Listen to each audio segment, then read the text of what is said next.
చీకటి ఒప్పందంతోనే చంద్రబాబు రాయలసీమ ఎత్తిపోతల పథకాన్ని రేవంత్ రెడ్డికి అప్పచెప్పారని వైఎస్ఆర్సీపీ నేతలు మండిపడ్డారు.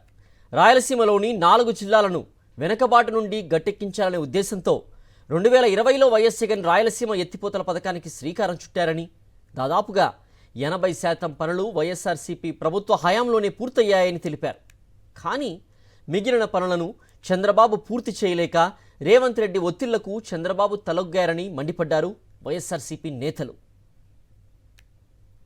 నేషనల్ ట్రిబ్యునల్ కోర్టులో తెలుగుదేశం తెలంగాణ వాళ్ళతో చంద్రబాబు నాయుడు వాళ్ళు ఏపిచ్చేసి మొత్తం నిలబెట్టాలని చూడడం జరిగింది. కానీ జగన్మోహన్ రెడ్డి గారు ముఖ్యమంత్రిగా ఉన్న నాళ్ళు 2004 వరకు కూడా ఈ వర్క్ను 80% కంప్లీట్ చేయడం జరిగింది. కేవలం 20% మాత్రమే నిలిపోవడం జరిగింది. ఇది రాయలసీమకు గుండెకాయ లాంటిది. ఎన్ని ప్రాజెక్టులున్నా అన్ని ప్రాజెక్టులు ఒక ఎత్తు. ఈ ప్రాజెక్టు జగన్మోహన్ రెడ్డి గారు చేపట్టినటువంటి రాయలసీమ లిఫ్టు 800 అడుగులకే నీళ్లు డ్రా చేయడం అనేది గుండెకాయ లాంటిది.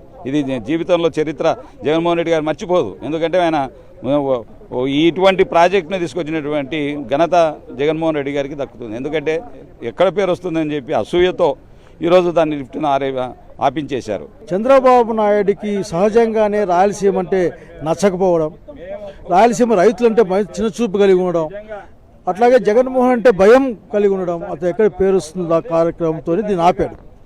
దీన్ని ఆపడం అసలు ఆపేయని చెప్పే అబద్ధం. ప్రభుత్వాలు కంటిన్యూస్ ప్రాసెస్ కాబట్టి ప్రతి ఒక్కరు కూడా మన యొక్క మౌనాన్ని, మన యొక్క సహనాన్ని చాతకంతరంగా అనుకుంటా ఉన్నారు.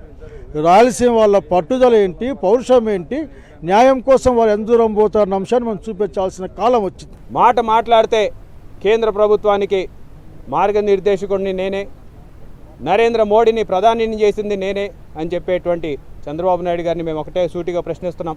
మరి ఈ 1.5 కాలంలో, 2 సంవత్సరాల కాలంలో ఎన్జీటీలో ఆ కేసుని ఎందుకు ఎత్తేపీయలేకపోయినారు అని చెప్పేసి మేము ప్రశ్నిస్తున్నాం.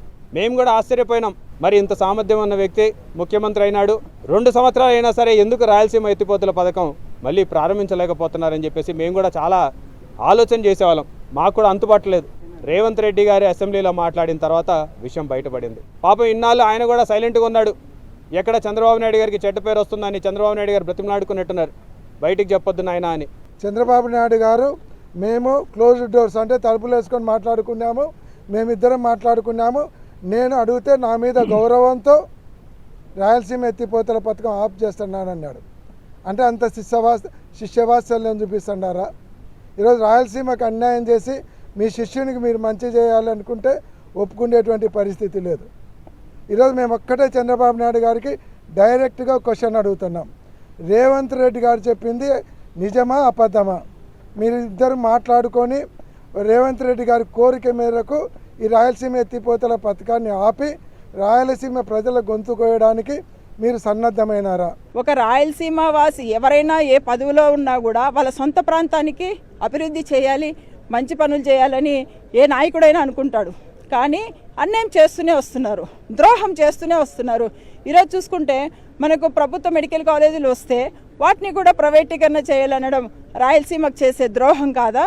అదేవిధంగా ఎయిమ్స్ కాలేజ్ అనంతపూర్కి వస్తే దాన్ని కూడా తరలించడం అనేది రాయలసీమకు చేసే ద్రోహం కాదా? అలాగే మనకు మా హైకోర్టు, కర్నూలుకు హైకోర్టు వస్తే దాన్ని కూడా అమరావతికి తరలించడం అనేది రాయలసీమకు చేసే ద్రోహం కాదా? అదేవిధంగా ఈరోజు మరీ ముఖ్యంగా ఈ రాయలసీమ లిఫ్ట్ ఇరిగేషన్ పనులు ఆపడం మరీ ముఖ్యంగా దీన్ని రాయలసీమకు చేసిన మరీ ద్రోహం అని ఈ సందర్భంగా తెలియజేస్తున్నాను.